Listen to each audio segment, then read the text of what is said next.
So we've had all of these really archetypally, really building up an extreme kind of archetype here. Winter, spring, summer, fall, 8 points in the spring, 1 point winter, 2 points summer. So most everything happens in the springtime as energy is at the most peak. Look at masculine, feminine, 8 masculine, 4 feminine, so twice as much projection as reflection. So again, everything's on the projective, active individual, not the receptive side.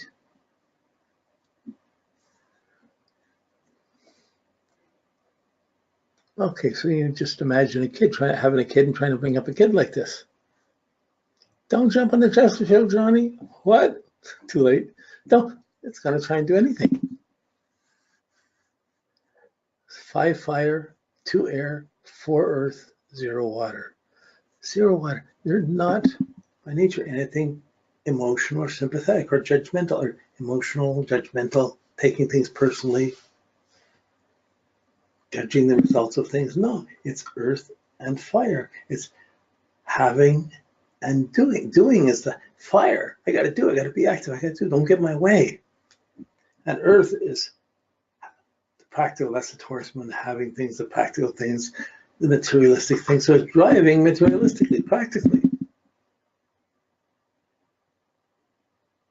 Okay, it can be sensuous. The earth can be sensual, but not sensuous or emotional or sympathetic like the water. It's just going to be a lack of that water. And probably an intolerance for having to put up with people who are overly sympathetic. They could look like wimps, or that are complicating things. Okay. 1 point ruled by the sun, Pluto. Nothing ruled by the moon. Mercury rules 2 planets, 2 points. The Saturn and Uranus. Venus has 3 points, Moon and Neptune. Mars rules 5 points. Jupiter 0, Saturn 1. So the Mars and the Venus are the predominant. Mars, Venus, and Jupiter are the predominant factors. But if his Mars is working well, it affects 5 points in his chart. If his Venus is working, it affects 3. If he's happy or content, it affects 3 points in his chart. And the Mars are doing things, to making sense, and getting things, competing, challenging, proving. That's the Mars. That's the strong thing. So this person needs a certain strength, needs to do things, but it's not really sensitive to other people. So you can get you get a sense of a kid who's the Taurus moon. They could be very spoiled or very demanding, but with the Aries, you could almost sense a person could be a bit of a bully or pushing and not being sensitive to others. How do you tell them what to do or what not to do? How do you tell all this Aries to sit still, to be quiet, to calm down? It's not likely going to happen like that. Okay, so we see we've gotten from going just through the signs before we even get into basic things. We've seen, and we looked at the sun, moon, but we see a certain really unique, extreme stereotype building up. I me, and more I me, and trying to be more I me.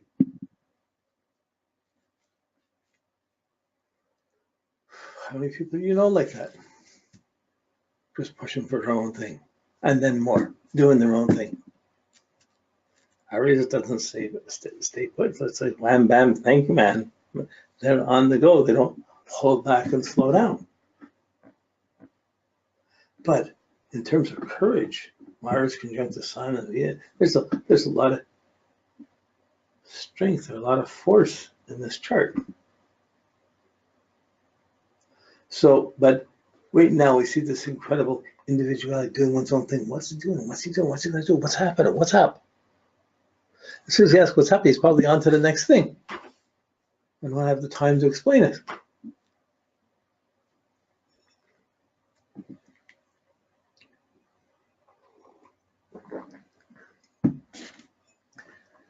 Okay, I mean, if we had the time, we would see distinctly the areas that this individual activity would come through.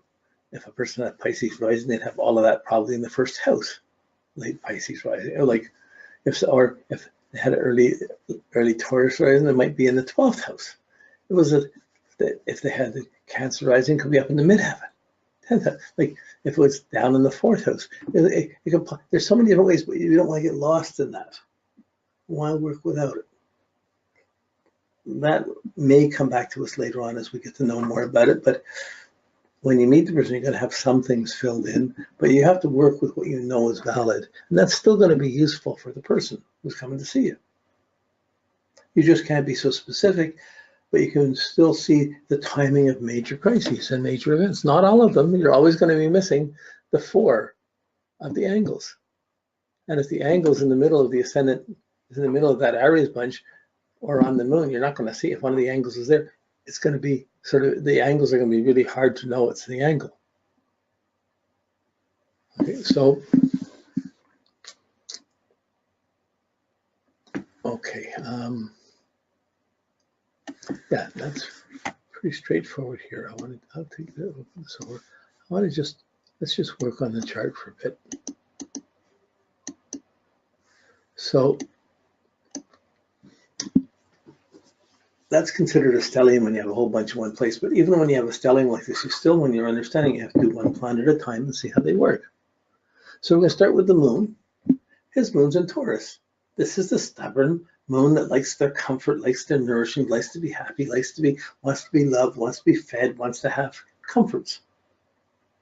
Knows what they like, but it's going to have this stubborn streak around getting it, around having it.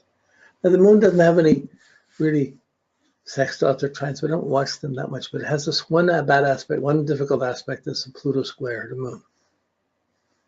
And here it's pretty exact, but so even if it was, this is done for noon, so even 6 hours, there could be 6 or 7 degrees of the moon earlier, 6 or 7 degrees later, it's still going to be square Pluto. So this is why I do it for noon. Like if the Pluto were at early Leo and it was just making that aspect, the rest of the day it may not be. You can't be sure if that Pluto's holding in here. We're sure the Pluto's holding into the moon. What's Pluto to the moon? That's a confrontation around getting what you have. A fear of security, a fear of not having security, a fear of abandonment, a fear of not being loved, not being appreciated. Well, when someone's born with this, the chart when someone's born is the situation between their parents being acted out around that soul coming into life.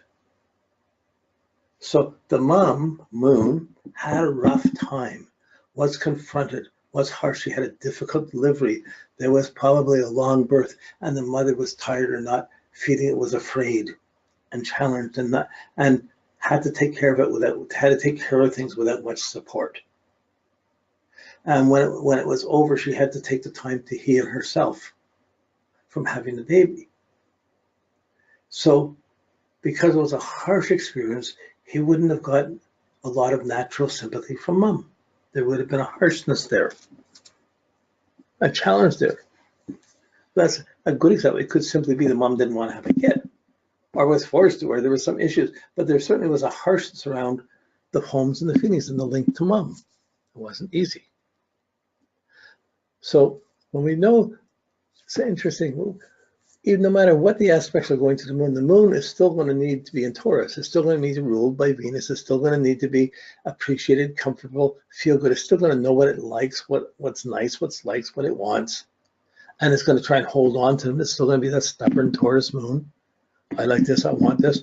If I don't want tomatoes, I'm not going to eat tomatoes. If I don't want to wear this, I'm not going to wear this. It's still going to have this stubborn streak around how it has to be. What's security? So he's born with security threatened, but with a determination. As the astrologer, we see the aspects. We know we know the security was threatened at birth. It was harsher and less than what you would wish on somebody. Okay, what's the meditation for Pluto? So what? That's there. But still, it's in Taurus. His moon, to make it work best, has to manifest. For his security, he has to have the Taurus things. He needs to be secure. He needs to be appreciated. He needs to be comfortable. He needs to have values that he likes.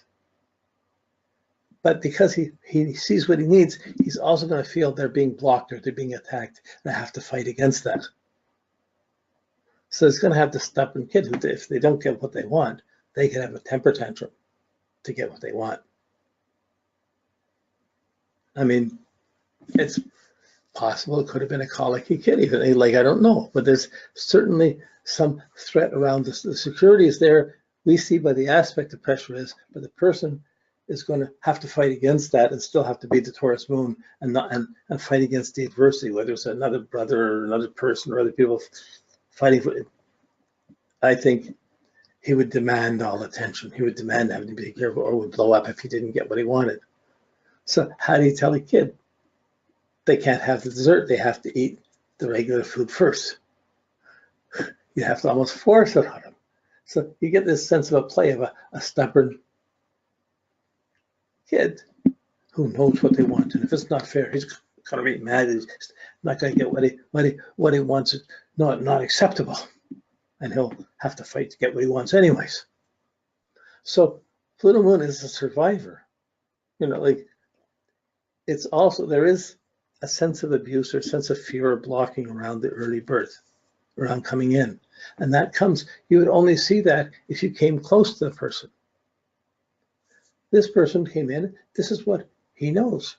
That's normal for him. But he wouldn't know he was missing sympathy or he was missing emotions or feeling. This is what it is. I got to do. I got to navigate through this. I got to be this. But he's going to have a strong, strong sense of what he should have.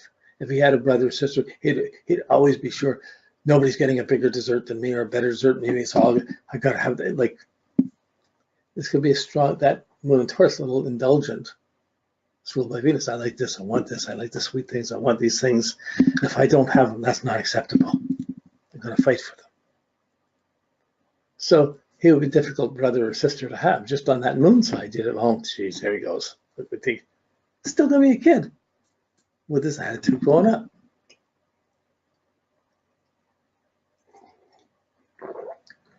So that's a powerful thing, and we'd be asking, how do you get along with your mom? What kind of home did you come from? What happened? So coming in to see you, you'd be asking about this.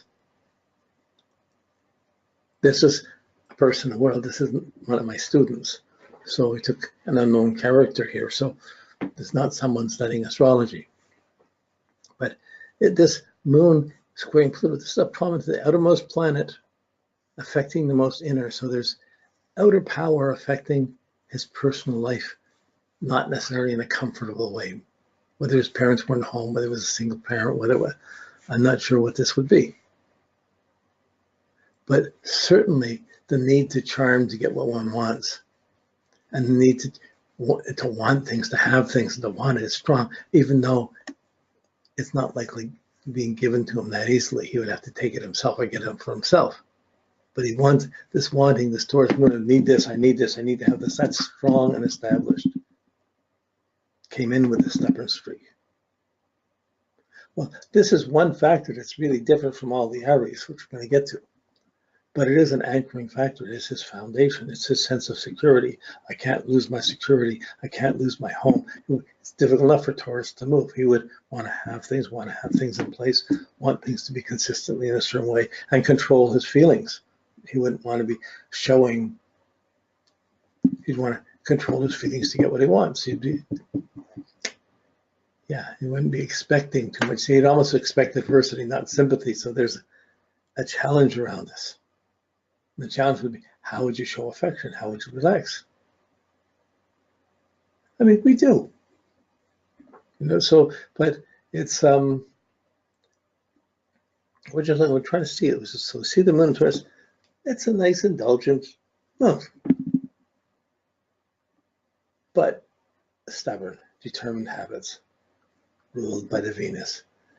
That is squared by Pluto. It just alerts you to there's some struggle or some battle that went on here. That's part of his basic character. It could be over-controlling mom. It could be a parent not there. Something. We don't know.